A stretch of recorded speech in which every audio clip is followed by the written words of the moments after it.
بہت خوب مفتی صاحب ماشاءاللہ. تو اللہ کے جو محبوب بندے ہوتے ہیں ان سے بن دیکھے محبت کی جاتی ہے. آئیے میں آپ سے ایک سوال اور کروں.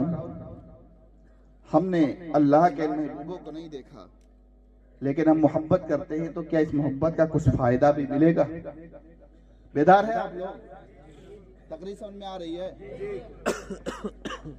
ذرا کوئی نعرہ لگا دے کھڑا ہو کر. نعرہ تکبیر، نعرہ تکبیر، نعرہ رسالت، نعرہ رسالت، نعرہ اہل سنت، نعرہ تکبیر، نعرہ رسالت.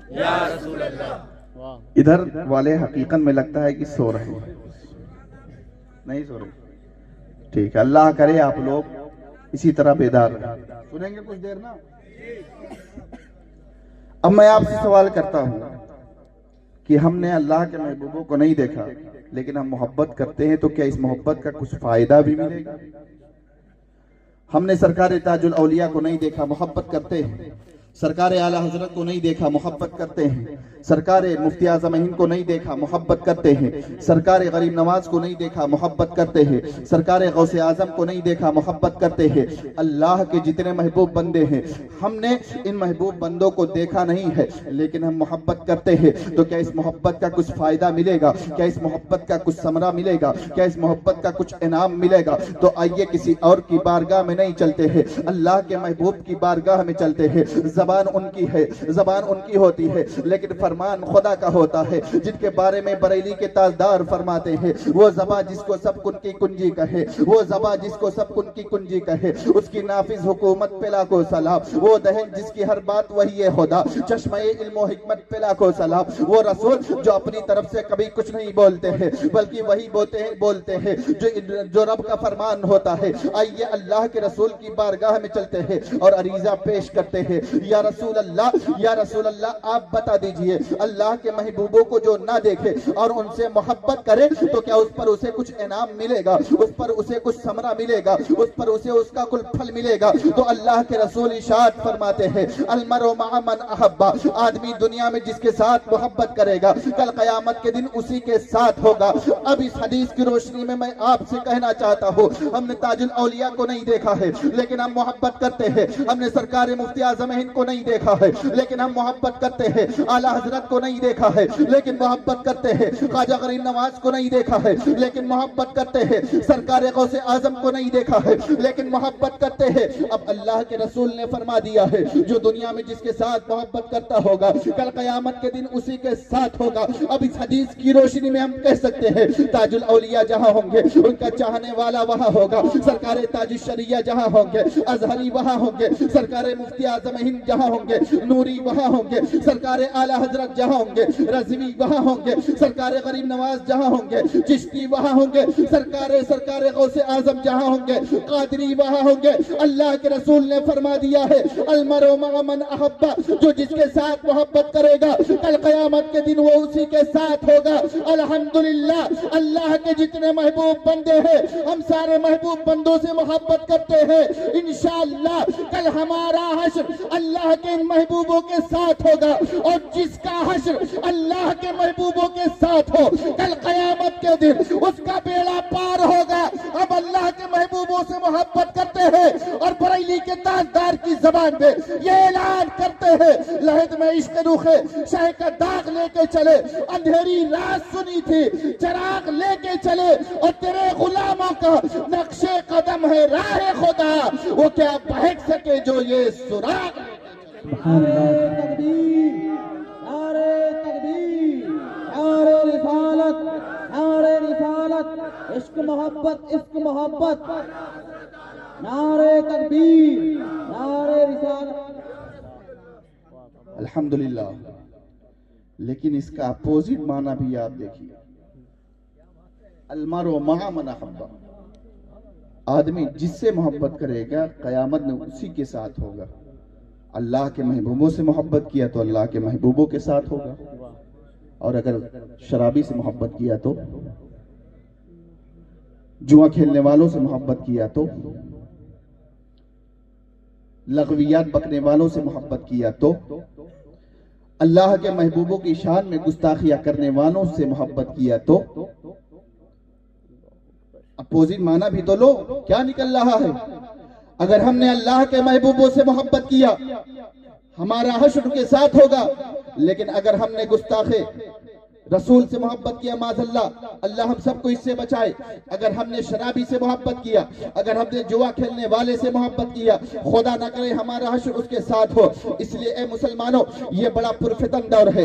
قرآن کہہ رہا ہے یا ایھا الذین آمنوا اتقوا اللہ، اے ایمان والو اللہ سے ڈرو، وکونوا مع الصادقین، اور سچوں کے ساتھ ہو جاؤ۔ یہ حدیث پاک بھی بتا رہی ہے جو اللہ کے محبوبوں سے محبت کرے گا دنیا میں بھی وہ کامیاب ہوگا اور آخرت میں بھی کامیاب ہوگا۔ اس لیے اے مسلمانوں، اچھوں کے ساتھ اٹھو اور اچھوں کے ساتھ بیٹھو۔ اس لیے اچھوں کے ساتھ اٹھو گے اور اچھوں کے ساتھ بیٹھو گے، رب کی رحمتوں کا نزول ہوگا، چیزیں تمہیں بھی مل جائیں گی۔ اور اگر بروں کے ساتھ بیٹھو گے، بروں کے ساتھ اٹھو گے، خدا نہ کرے وہ ہمارے ایمان کو برباد کر دے، خدا نہ کرے ہمارا ایمان اور عقیدہ خراب ہو جائے۔ اس لیے مسلمانوں، میں آپ کو ایک پیغام دینا چاہتا ہوں، یہ بڑا پرفتن دور ہے، یہ فتنوں کا دور ہے۔ اگر چاہتے ہو تمہارا ایمان اور عقیدہ بچا رہے تو یوٹیوب سے دین مت حاصل کرو، اس لیے کہ تمہیں نہیں معلوم ہے یوٹیوب سے دین، یوٹیوب پر دین بانٹنے والا، یوٹیوب کے ذریعے دین سکھانے والا، پتہ نہیں وہ کس عقیدے کا ہے، پتہ نہیں وہ تمہیں کیا سکھائے گا، اس لیے کہ تمہیں اتنی تمیز نہیں ہے۔ وہ قرآن پاک پڑھے، اگر وہ غلط ترجمہ کرے گا تم پکڑ نہیں پاؤ گے، حدیث پاک پڑھے، وہ غلط ترجمہ کرے گا، تمہیں احساس تک نہیں ہوگا اور تمہارا ایمان وہ کھا جائے گا، تمہیں احساس تک نہیں ہوگا۔ اس لیے میں کہا کرتا ہوں، اگر چاہتے ہو تمہارا ایمان اور عقیدہ بچا رہے، ان علماء سے قریب ہو جاؤ، اپنے محلے کے امام کے پاس جاؤ اور انہیں کہو ہم دین نہیں جانتے ہیں، ہم دین کی تعلیمات نہیں جانتے ہیں، ہمیں دین کی تعلیمات سکھا دیجئے، ہمیں دین کی باتیں بتا دیجئے۔ یہ علماء ہر وقت تیار رہتے ہیں، ہمارے پاس کوئی آئے تو صحیح، ہم تو مائل بکرم ہیں، کوئی سائل ہی نہیں، راہ دکھلائے کسی رہنوی منزل ہی نہیں، یہ تو اس بات کے متمنی رہتے ہیں ہمارے پاس آئے تو کوئی ہم انہیں دین کی باتیں سکھائے، ہم انہیں دین کی باتیں بتائے۔ لیکن مسلمانوں کو فرصت نہیں ہے، کرکٹر کا نام پوچھو تو بتا دیں گے، فلمی اسٹار کا نام پوچھو تو بتا دیں گے، اگر کہیں گناہ کی محفل ہو، گناہ کی محفل سج رہی ہو، اس میں جگہ نہیں ملے گی، لیکن اگر اللہ کے محبوبوں کی محفل سج رہی ہو، گنتی بھر آدمی آتے ہیں۔ مسلمانوں، سنبھالو اپنے آپ کو، سدھارو اپنے عادت و اطوار کو، اور سدھارو اپنی عادتوں کو، سدھارو اپنے اعمال کو۔ اللہ نے فرما دیا ہے یا ایھا الذین آمنوا اتقوا اللہ وکونوا مع الصادقین، اے ایمان والو اللہ سے ڈرو اور سچوں کے ساتھ ہو جاؤ۔ اللہ کے رسول نے بھی فرما دیا ہے المرء مع من احب، آدمی جس سے محبت کرے گا کل قیامت کے دن اسی کے ساتھ ہوگا۔ اس لیے اے مسلمانوں، تم سچوں کے ساتھ رہو گے، فائدہ یہ ہوگا اگر کوئی دنیا دار تمہارے پاس آئے گا، تمہارے ایمان اور عقیدے کو خراب کرنے کی کوشش کرے گا اور کہے گا ایک طرف محبت رسول ہے، ایک طرف دنیا کی دولت ہے، بتاؤ تم کسے اپناؤ گے؟ اگر تم نے اچھوں کی صحبت پائی ہے اور عشق رسول تمہارے دل کے اندر ہے، تم دنیا کی دولت کو ٹھوکر مار دو گے اور عشق رسول کو اپنا لو گے اور یہ کہتے ہوئے نظر آؤ گے چھٹ جائے اگر دولت کونین تو غم کیا ہے، چھوٹے نہ مگر ہاتھ سے دامان محمد، زمانہ کچھ کہے دیوانے اپنی جان دے دیں گے مگر دامن نہ چھوڑیں گے تمہارا یا رسول اللہ۔ اگر تمہیں کوئی ورغلانے کی کوشش کرے گا بریلی کے تاجدار کی زبان میں، تم یہ اعلان کرتے ہوئے نظر آؤ گے میں مجرم ہوں آقا مجھے ساتھ لے لو کہ رستے میں ہے جا بجا تھانے۔ نعرے تکبیر، نعرہ رسالت یا رسول اللہ، لبیک لبیک یا رسول اللہ، لبیک لبیک یا رسول اللہ، لبیک لبیک لبیک یا رسول اللہ۔ نعرہ تکبیر، اللہ اکبر، نعرہ رسالت یا رسول اللہ۔ واقعات بہت یاد ہیں، بہت سے یاد ہیں زندگی پہ الحمدللہ، لیکن واقعات تو آپ سنتے رہتے ہیں، ایسے واقعات یاد ہے کہ شاید آپ سنے نہ، لیکن میں آپ کو کچھ پیغام دینا چاہتا ہوں۔ اس لیے کہ پرسوں جو ماحول ہوا اس سے ہمیں احساس ہوا کہ لوگ ہمارے ایمان اور عقیدے کے ساتھ کھلواڑ کرنا چاہتے ہیں۔ اس لیے مسلمانوں، ہندوستان کے حالات بہت خراب ہیں۔ ہم کہتے ہیں نا کب کسے مار دیا جائے مسلمان کے نام پر کوئی بھروسہ نہیں۔ اس ماحول کو دیکھ کر کے ہر کوئی کہتا ہے نا کہ کاش کوئی صلاح الدین ایوبی آ جاتا، کہتا ہے کہ نہیں کہتا؟ کاش کوئی محمد بن قاسم آ جاتا، کاش کوئی طارق بن زیاد آ جاتا، کاش کوئی موسیٰ بن نصیر آ جاتا، کاش اللہ کسی فاروق اعظم کو بھیج دیتے۔ کہتے ہیں کہ نہیں کہتے؟ میں آپ سے ایک سوال کرنا چاہتا ہوں، چاہے حضرت عمر ہوں، چاہے حضرت صلاح الدین ایوبی ہوں، چاہے حضرت طارق بن زیاد ہوں، چاہے موسیٰ بن نصیر ہوں، چاہے نور الدین زنگی ہوں، یہ سب آسمان سے نازل ہوئے تھے یا زمین سے نکلے تھے؟ یا انہوں نے بھی کسی ماں کی گود میں پرورش پائی تھی؟ بتائیے آپ مجھے۔ اگر میں یہ سوال کروں، جتنے اسلامی سپہ سالار یا ہمارے اسلامی لشکر کے جو کمانڈر رہے ہیں یا جو امیر المومنین رہے ہیں، جتنے بھی، یہ زمین سے نکلے تھے یا آسمان سے اترے تھے؟ تو آپ کا بھی یہی جواب ہوگا، نہ تو یہ آسمان سے نازل ہوئے تھے، نہ تو زمین سے نکلے تھے، بلکہ انہوں نے بھی کسی ماں کی گود میں پرورش پائی تھی، ان کی بھی تربیت کسی ماں کی گود میں ہوئی تھی۔ پھر میں آپ کو ذہن دینا چاہتا ہوں، آخر وجہ کیا ہے؟ ہم حضرت عمر کو یاد کیوں کرتے ہیں؟ ہم موسیٰ بن نصیر کو یاد کیوں کرتے ہیں؟ ہم طارق ابن زیاد کو یاد کیوں کرتے ہیں؟ ہم نور الدین زنگی کو یاد کیوں کرتے ہیں؟ وجہ کیا ہے مسلمانوں؟ کیا ان کے پاس کوئی آئٹم بم تھا؟ کیا انہوں نے کوئی آئٹم بم تیار کر کے رکھا تھا کہ اسے چھوڑ دیں گے تو دنیا ختم ہو جائے گی؟ نہیں مسلمانوں، انہوں نے کوئی آئٹم بم نہیں بنایا تھا، بلکہ انہوں نے مصطفیٰ جان رحمت کی سچی غلامی کا پٹا اپنی گردن میں ڈالا تھا، انہوں نے مصطفیٰ جان رحمت کے دامن کرم کو تھاما تھا، انہوں نے مصطفیٰ جان رحمت کی سچی غلامی اختیار کی تھی۔ نتیجہ کیا ملا تھا؟ جب تک دنیا میں رہے ان کے نام کا ڈنکا بجتا رہا، دنیا سے جانے کے بعد بھی ان کے نام کا ڈنکا بج رہا ہے، اور انشاءاللہ صبح قیامت تک بجتا رہے گا۔ میں آپ سے پوچھنا چاہتا ہوں، ہم صرف یہ تمنا کرتے ہیں کوئی طارق ابن زیاد آ جائے، کوئی موسیٰ بن نصیر آ جائے، کوئی صلاح الدین ایوبی آ جائے، کوئی جو ہے نور الدین زنگی آ جائے۔ ہم کیوں نہیں سوچتے ہیں ہمیں کو طارق ابن زیاد بننا ہے، ہمیں کو صلاح الدین ایوبی بننا ہے، ہمیں کو موسیٰ بن نصیر بننا ہے؟ ڈاکٹر اقبال نے بڑے پہلے کہہ دیا تھا، قوموں کی حیات ان کے تخیل پہ ہے موقوف، یعنی قوم کے خیالات جس قدر روشن ہوں گے، قوم کے خیالات جس قدر ہوں گے اسی حساب سے وہ زندگی گزارے گی۔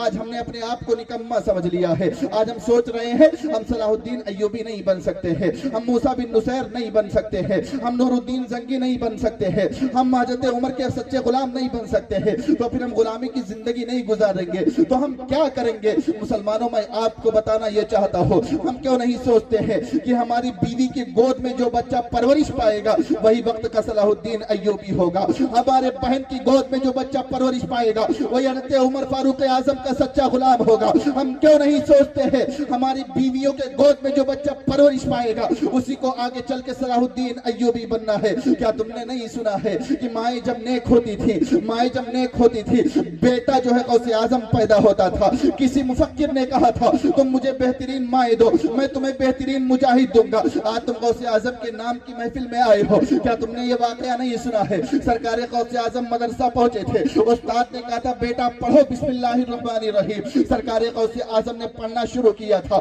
18 پارے پڑھ کر کے سنا دیے تھے، استاد نے کہا تھا یہ آپ نے کہاں سے یاد کیا ہے؟ غوث اعظم نے ارشاد فرمایا تھا میری ماں 18 پارے کی حافظہ تھی، میری ماں چلتی تھی تو قرآن کی تلاوت کیا کرتی تھی، دودھ پلاتی تھی قرآن کی تلاوت کیا کرتی تھی، کھانا کھلاتی تھی قرآن کی تلاوت کیا کرتی تھی، کھانا بناتی تھی قرآن کی تلاوت کیا کرتی تھی۔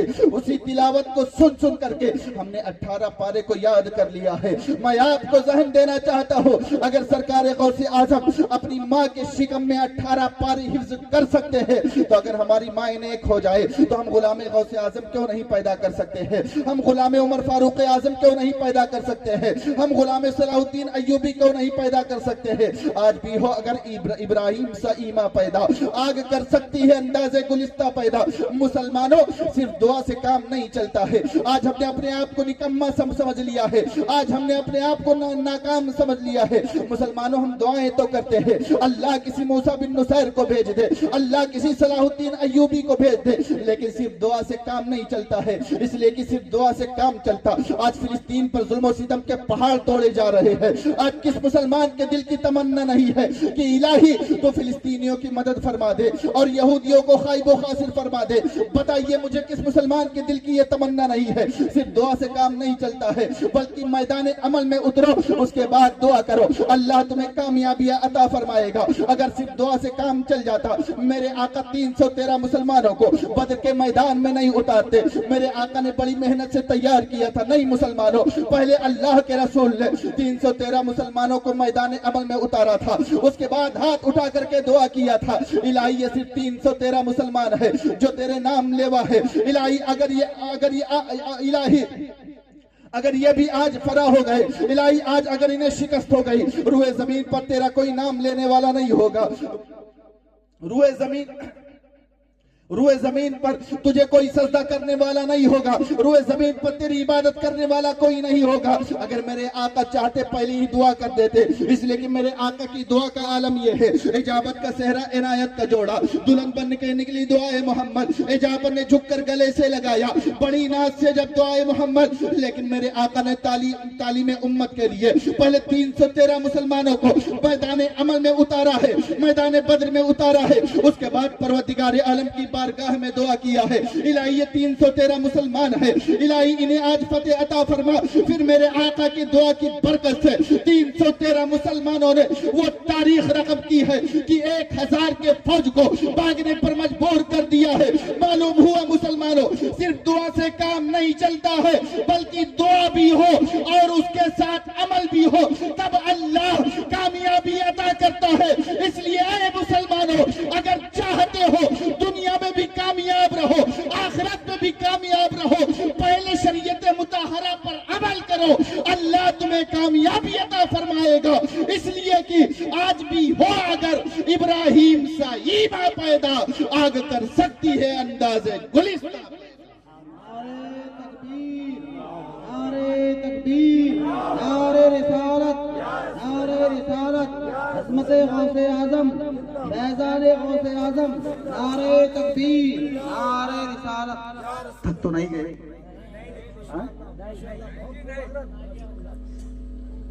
آج ہم جس عظیم محفل میں آئے ہیں نا, یہ محفل سرکار غوث اعظم کے نام سے منسوب ہے نا. ہم سرکار غوث اعظم کا تذکرہ کرتے ہیں, انشاءاللہ صبح قیامت تک کرتے رہیں گے, لیکن ہم صرف کرامتیں سنتے ہیں اور بھول جاتے ہیں. کرامتیں سنتے ہیں اور بھول جاتے ہیں.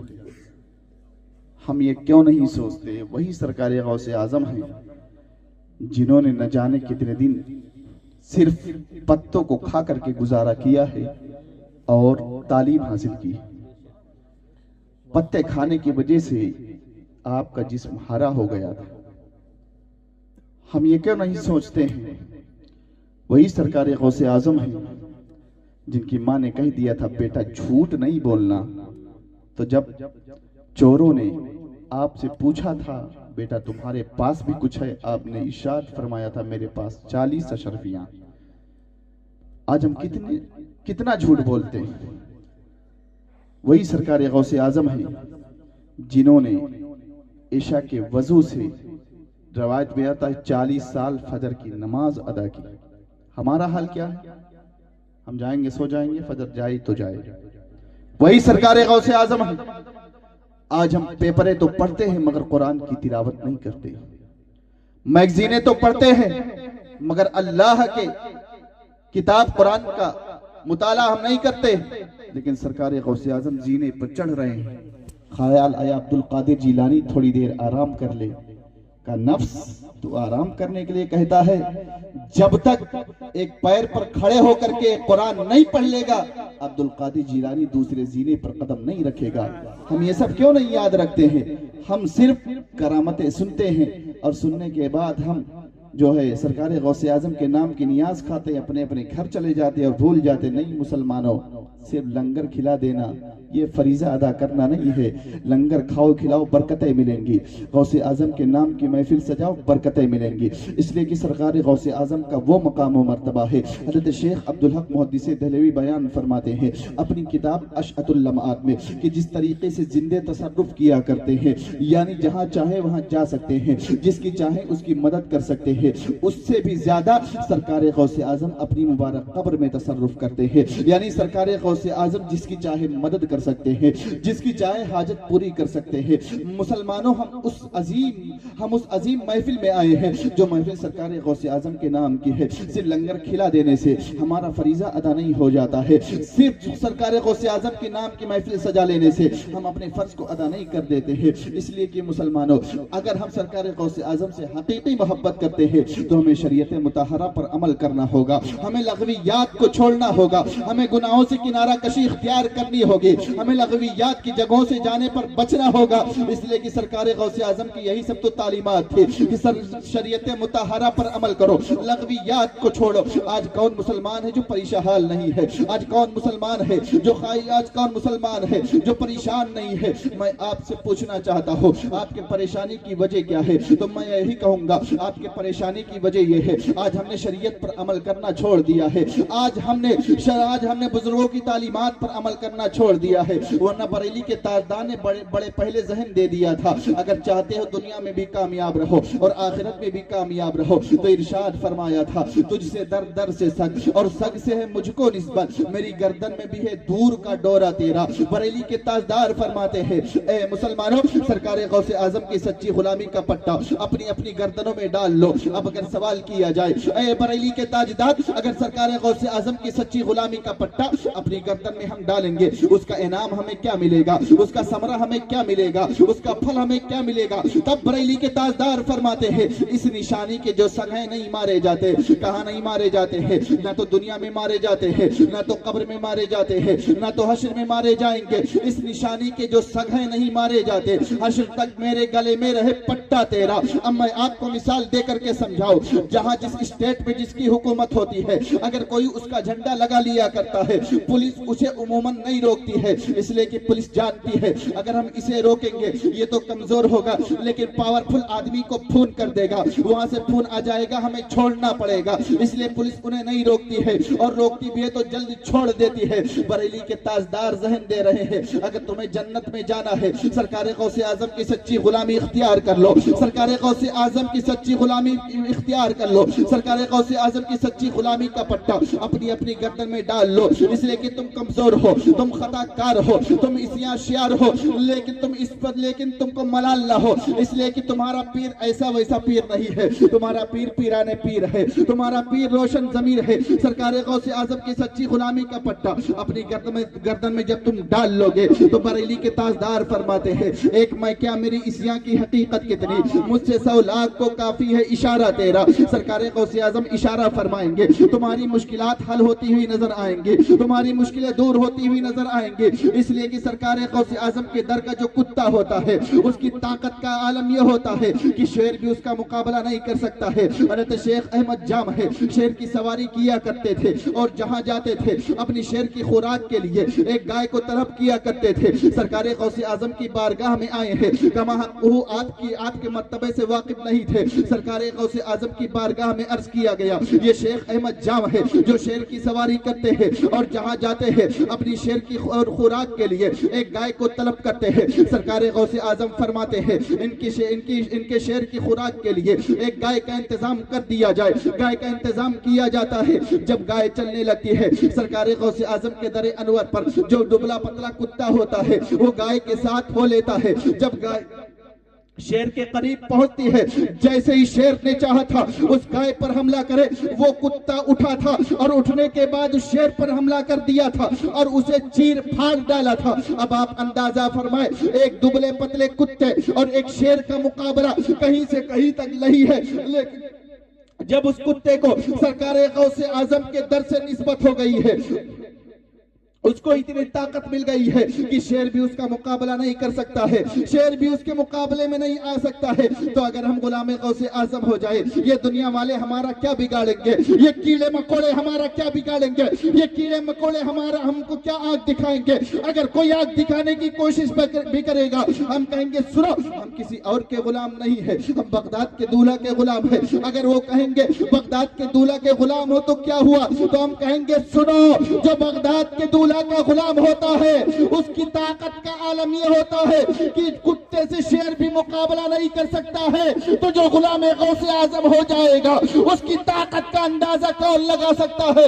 یہی وجہ ہے بہت پہلے بریلی کے تاجدار نے ذہن دے دیا تھا، اگر تمہیں دنیا میں بھی کامیاب ہونا ہے اور آخرت میں بھی کامیاب ہونا ہے تو کیا کرو کہ یہ کرو، سرکار غوث اعظم کی سچی غلامی کا پٹا اپنی گردن میں ڈال لو، تم دنیا میں بھی کامیاب ہو جاؤ گے اور آخرت میں بھی کامیاب۔ نعرے تکبیر، نعرے رسالت، عظمت غوث اعظم، فیضان غوث اعظم، عشق محبت، نعرے تکبیر، نعرے رسالت۔ آخری بات کہہ کر کے میں اپنی بات ختم کرتا ہوں۔ آج ہم سوچتے ہیں ہم مسلمان ہیں اس لیے مارے جائیں، آخری بات نہیں، مسلمان جہاں گیا ہے لوگوں نے اس سے محبت کیا، بہت اہم بات ہے، بنا سنے جائیے گا نہیں، بعد میں افسوس کریں گے۔ مسلمان جہاں گیا ہے لوگوں نے اس سے محبت کیا، مسلمانوں کو دیکھ کر کے تو دنیا کی تقدیریں بدل گئی۔ ہم مسلمان اس لیے نہیں مارے جا رہے بلکہ ہم اسلامی تعلیمات سے دور ہیں اس لیے مارے جا رہے ہیں۔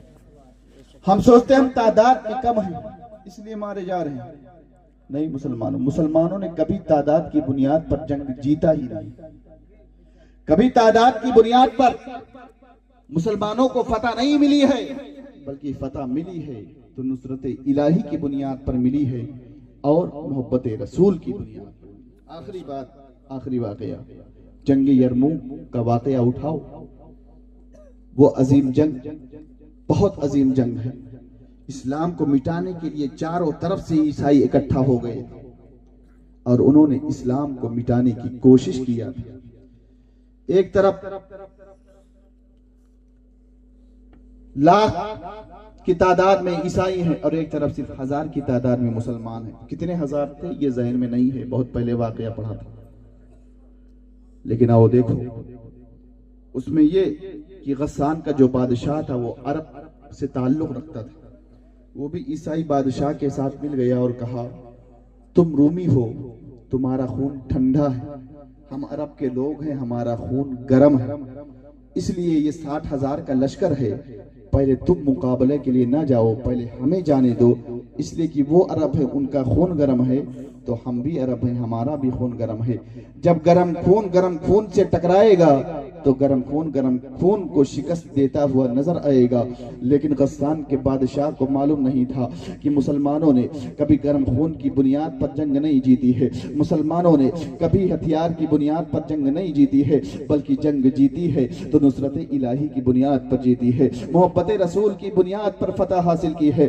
جب غسان کے بادشاہ نے عیسائی بادشاہ سے اتنا کہا ہے، عیسائی بادشاہ نے کہا ٹھیک ہے تم اپنا 60,000 کا لشکر لے کر کے میدان میں جاؤ۔ غسان کا بادشاہ میدان میں آیا ہے، ایک طرف 60,000 کا لشکر لیے وہ مسلمانوں کو جنگ کے لیے بلا رہا ہے۔ امین الامہ حضرت عبیدہ ابن جراح اسلامی لشکر کے سپہ سالار تھے، انہوں نے مشورہ طلب کیا ہے اور کہا ہے کیا کیا جائے۔ غسانی بادشاہ 60,000 کا لشکر لے کر کے آیا ہے، بتاؤ کیا کیا جائے۔ تب ایک کمانڈر اٹھا تھا اور اٹھنے کے بعد اس نے کہا تھا سارے لشکر کو لو اور لینے کے بعد اس سے مقابلہ کرو۔ تب دوسرے اسلامی کمانڈر کھڑے ہوئے تھے اور کھڑے ہونے کے بعد انہوں نے کہا تھا کیا اس کو اتنی عزت دو گے کہ اس کے لیے سارے اسلامی سپہ سالاروں کو میدان میں اتارو گے؟ اسے اتنی عزت نہ دو، اس کے لیے تو 20,000 کی فوج کافی ہے۔ تبھی ایک تیسرے کمانڈر کھڑے ہوئے تھے اور کھڑے ہونے کے بعد انہوں نے کہا تھا اسے اتنی عزت دو گے، اس کے لیے تو 10,000 کی فوج کافی ہے۔ ایک چوتھے کمانڈر کھڑے ہوئے تھے اور کھڑے ہونے کے بعد انہوں نے کہا تھا اسے اتنی عزت دو گے کہ اس کے مقابلے کے لیے 10,000 مسلمانوں کو لے کر کے جاؤ گے، اس کے لیے تو 5,000 60,000 کا لشکر کافی ہے. الغرض معاملہ طے ہو جاتا ہے کہ اتنا لشکر اس کے مقابلہ کے لیے بھیجا جائے. امین الامہ حضرت عبیدہ ابن جراح کی نگاہ سیف اللہ حضرت خالد ابن ولید پر مرکوز ہو جاتی ہے. حضرت خالد ابن ولید سے حضرت ابو عبیدہ ابن جراح مشورہ طلب کرتے ہیں اور کہتے ہیں خالد ابن ولید تمہارا کیا مشورہ ہے, تمہاری کیا رائے ہے بتا دو. حضرت خالد ابن ولید کہتے ہیں میری رائے یہ ہے میں صرف 30 مسلمانوں کو لے لو اور لینے کے بعد ان کے مقابلہ کے لیے جاؤ. حضرت ابو عبیدہ ابن جراح کہتے ہیں 30 مسلمان کم ہو جائیں گے, ایسا کرو تم 60 مسلمانوں کو لے لو اور لینے کے بعد 60,000 کے مقابلہ کے لیے چلے جاؤ. 60 مسلمانوں کو حضرت خالد ابن ولید نے تیار کیا تھا. تب حضرت ابو عبیدہ ابن جراح نے پوچھا تھا اے خالد ابن ولید کوئی کمی تو نہیں رہ جائے گی؟ خالد ابن ولید نے کہا تھا میرا تو دل چاہتا ہے میں تنہا جاؤں اور ان تمام کو شکست دے کر کے واپس لوٹ کر کے آؤں. گویا حضرت خالد ابن ولید نے بتا دیا کہ بکریوں کے ریوڑ کے لیے غلام مصطفیٰ ایک شیر ہی کافی ہوتا ہے, 60,000 کے لیے تو خالد ابن ولید تنہا. نعرے تکبیر, نعرے تکبیر, نعرے رسالت, نعرے رسالت, علماء اہل سنت, نعرے تکبیر, نعرے رسالت. اب آخری بات سنو, حضرت خالد ابن ولید نے 60 مسلمانوں کو لیا ہے اور لینے کے بعد 60,000 کے مقابلہ کو پہنچ گئے ہیں. جب غسان کے بادشاہ نے دیکھا اتنے کم آدمی آئے ہیں تو اس نے سوچا شاید سرنڈر کرنے کے لیے آئے ہیں, شاید یہ جو ہے سر جھکانے کے لیے آئے ہیں. اس نے پوچھا تھا تم کیوں آئے ہو؟ تب مسلمانوں نے کہا تھا تم نے مقابلہ کے لیے بلایا ہے اس لیے آ گئے ہیں. تب اس نے کہا اتنے کم لوگوں کو مقابلہ کے لیے لے کر کے آئے ہو, تمہارا سپہ سالار کون ہے اس کو آگے کرو. حضرت خالد ابن ولید آگے بڑھے تھے اور بڑھنے کے بعد کہا تھا بتاؤ کیا کہنا چاہتے ہو. تب غسان کے بادشاہ نے کہا تھا اگر میری نظریں دھوکہ نہیں کھا رہی ہے تو تم خالد ابن ولید ہو جنہیں اللہ کی تلوار کہا جاتا ہے. حضرت خالد ابن ولید نے ارشاد فرمایا تھا ہاں لوگ مجھے خالد ابن ولید کے نام سے جانتے ہیں, لوگ مجھے خالد ابن ولید کے نام سے پکارتے ہیں. تب اس نے کہا تھا اے خالد ابن ولید میں تو تمہیں بڑا عقل مند سمجھتا تھا, میں تو تمہیں بہت دانا سمجھتا تھا, تم 60,000 کے لیے صرف 60 مسلمانوں کو لے کر کے آئے ہو, یہ بھی کوئی عقل میں آنے والی بات ہے, یہ بھی کوئی عقل کی بات ہے. تب حضرت خالد ابن ولید نے للکار کر کے کہا تھا ذرا حملہ تو کر, تجھے معلوم ہو جائے گا کون کس پر بھاری ہوتا ہے, کون کسے شکست دیتا ہے, کسے فتح حاصل ہوتی ہے. حضرت خالد ابن ولید نے اپنے ساتھیوں کو لیا تھا اور لینے کے بعد غسان کے بادشاہ کے لشکریوں پر حملہ کیا تھا. تاریخ بتاتی ہے 60,000 کے مقابلہ کے لیے صرف 60 مسلمان تھے, وہ ان میں چھپ گئے تھے, نظر نہیں آ رہا تھا مسلمان کہاں گئے ہیں اور گرد اڑ رہی تھی. حضرت ابو عبیدہ ابن جراح نے گرد اڑتے ہوئے دیکھا تھا. جب نعرے تکبیر مسلمان بلند کرتے تھے تب معلوم ہوتا تھا مسلمان ابھی زندہ ہے. حضرت ابو عبیدہ نے مدینہ منورہ کی طرف منہ کو کیا ہے, بارگاہ رسول میں عریضہ پیش کیا ہے یا رسول اللہ خالد ابن ولید 60,000 مسلمانوں کو لے کر کے 60,000 کے مقابلہ کے لیے گئے ہیں.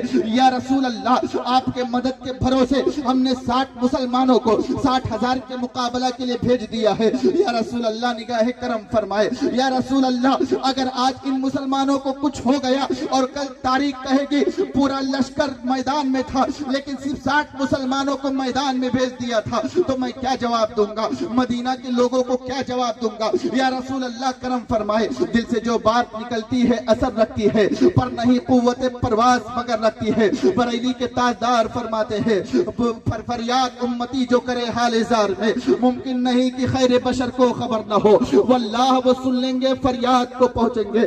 اتنا بھی تو ہو کوئی جو آہ کرے دل سے. حضرت خالد ابن ولید 60 مسلمانوں کو لے کر کے 60,000 کے مقابلہ کے لیے گئے تھے.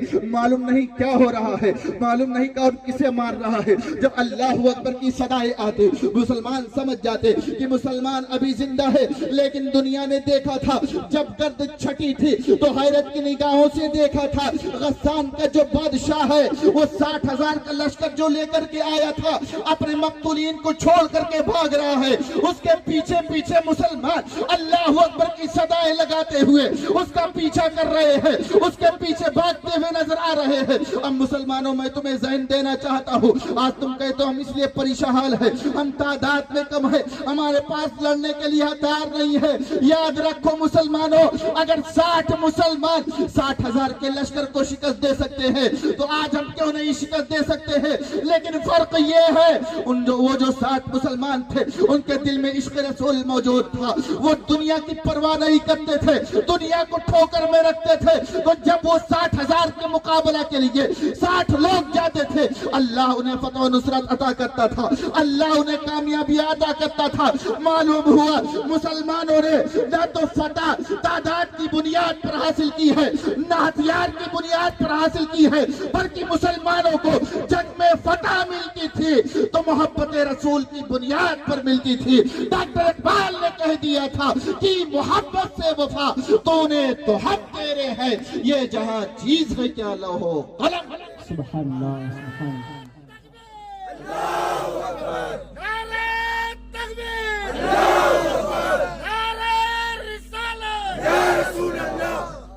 اے مسلمانوں، سرکار غوث اعظم رضی اللہ تعالیٰ عنہ کے نام کی محفل آپ نے سجائی، آج سے عہد کرو انشاءاللہ ہم شریعت مطہرہ پر عمل کرنے کی کوشش کریں گے، ہم انشاءاللہ نمازوں کو قضا نہیں ہونے دیں گے، ہم انشاءاللہ شریعت مطہرہ کے خلاف کوئی کام نہیں کریں گے۔ فتنوں کا دور ہے، اپنے ایمان اور عقیدے کی حفاظت کرو۔